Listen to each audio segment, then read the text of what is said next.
नमस्कार, आप जुड़ चुके वॉइस ऑफ एमपी से और मैं हूं अब्दुल अली ईरानी। मनासा में जीबीएस के संदिग्ध केस पाए जाने के बाद उप मुख्यमंत्री तथा लोक स्वास्थ्य चिकित्सा शिक्षा मंत्री राजेंद्र शुक्ल मनासा आ रहे हैं और यहां पर मेरे साथ इस समय मौजूद है विश्राम गृह डाक बंगले पर वॉइस ऑफ एमपी की टीम के साथ बात करने के लिए नगर परिषद के अध्यक्ष शिवाजी तिवारी के प्रतिनिधि अजय जी तिवारी साहब। आइए बात करते हैं नगर पालिका की ओर से इस रोग के रोकथाम के लिए किस तरह की कवायदें की जा रही है। सर, भावुक दिख रहे हैं बड़े, क्या सीन बन रहा है?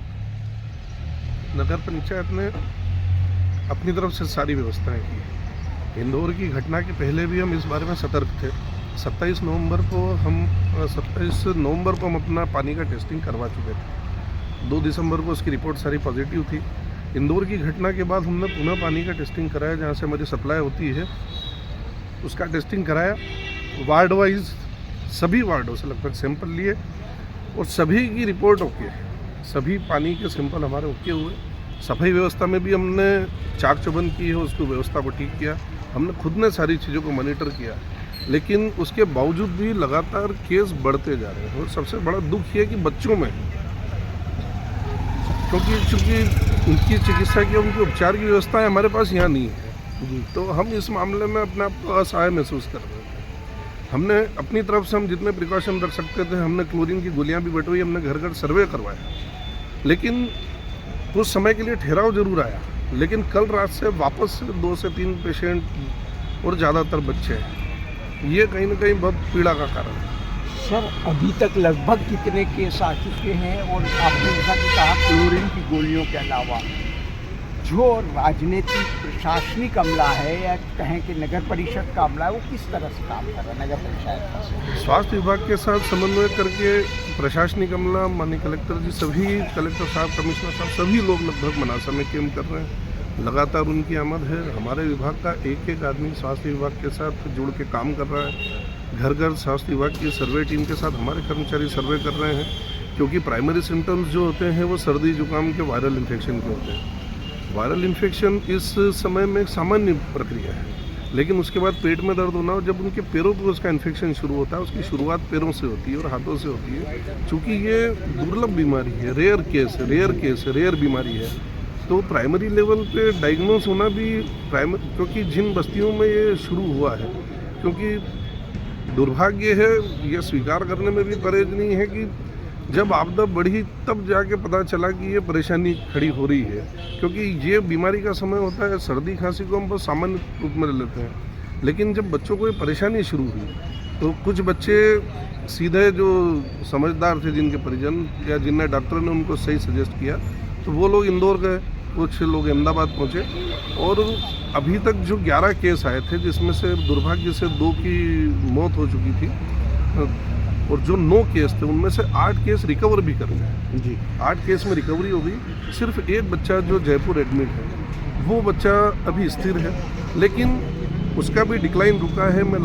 क्योंकि जितने भी पेशेंट हैं उनके परिवारों से, उनसे हम व्यक्तिगत रूप से संपर्क में हैं। हम जितनी उनकी सहायता कर पा रहे हैं, और एमवाई में जिन बच्चों का इलाज चल रहा है उन सबकी सहायता हो रही है। जो दूसरे अस्पतालों में इलाज करा रहे हैं, रेड क्रॉस के माध्यम से, शासन के माध्यम से, उनको भी सहायता कर रहे हैं। कोई भी इस घड़ी में अकेला नहीं है जी, अकेला नहीं है। नगर के प्रथम नागरिक होने के बाद इस आपदा से निपटने में किस तरह का दर्द किस तरह का महसूस हो रहा है, और आगे और क्या उपाय आप लोगों की ओर से कर किए हैं? दर्द तो शब्दों में बयान नहीं कर सकते, लेकिन आपदा है, लड़ेंगे और जीतेंगे। जितना हमसे बन पड़ेगा सहयोग करेंगे, हर तरह से सहयोग करेंगे, क्योंकि जब लगातार केस आते हैं तो कहीं ना कहीं पीड़ा तो होती है, लेकिन उनको ठीक भी करेंगे। इस परिस्थिति में कोई भी आदमी अकेला नहीं है, शासन प्रशासन सभी उनके साथ। सर, डिप्टी सीएम आ रहे हैं, क्या मायने माने क्या है, क्या खास? डिप्टी सीएम हमारे स्वास्थ्य मंत्री भी हैं।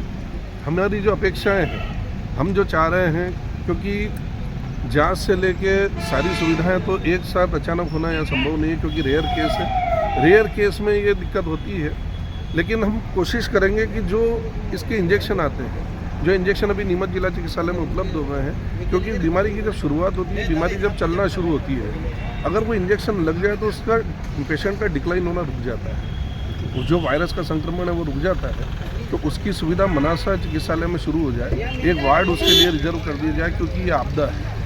इस आपदा में हर आदमी को युद्ध स्तर पर उसमें जुटना पड़ेगा, उसके डिक्लाइन रुक जाए मरीज का, क्योंकि इसकी जो नेक्स्ट स्टेप है, क्योंकि इसमें वेंटिलेटर की आवश्यकता पड़ती है सीवियर केस में, और आगे जाके उसकी प्लाज्मा थेरेपी होती है। प्लाज्मा थेरेपी चूँकि छोटे इंस्टीट्यूशन में छोटी जगह संभव नहीं है, तो उस थेरेपी के लिए तो हमको बाहर जाना पड़ेगा, लेकिन तब तक उस मरीज का जो परेशानी है उसको हम रोक सकें, ये व्यवस्था, ये उम्मीद हम स्वास्थ्य मंत्री जी से करेंगे, और मुझे उम्मीद है कि इस बारे में पॉजिटिव रिस्पांस आएगा।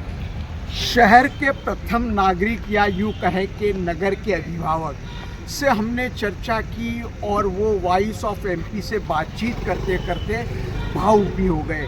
चूँकि एक दर्द है जनता के प्रति, वो उनका साफ झलक आया और विवशता भी नज़र आ रही है कहीं ना कहीं कि इलाज के लिए जो संपूर्ण संसाधन चाहिए वो नहीं है। लेकिन उनकी एक बात बहुत ज़्यादा मनोबल बढ़ाती है कि लड़ेंगे इस परिस्थिति से और जीतेंगे। वॉइस ऑफ एमपी के लिए मेरे सहयोगी विनोद गुर्जर के साथ अब्दुल अली ईरानी। भारत का ब्लॉक बाबजी एएससी ब्लॉक, मजबूती ऐसी स्टील जैसी, न रेती न सीमेंट न तराई की है झंझट। भारत का नंबर 1 ब्लॉक ISI व ISO मार्क से प्रमाणित भी है। MP राजस्थान का सबसे अत्याधुनिक प्लांट। अगर आप भी चाहते हैं बाबजी एएससी ब्लॉक मंगवाना तो आज ही संपर्क करें। Jhanjharwada industrial area, Neemuch, Madhya Pradesh. Contact number screen पर मेंशन है, जल्दी संपर्क करें।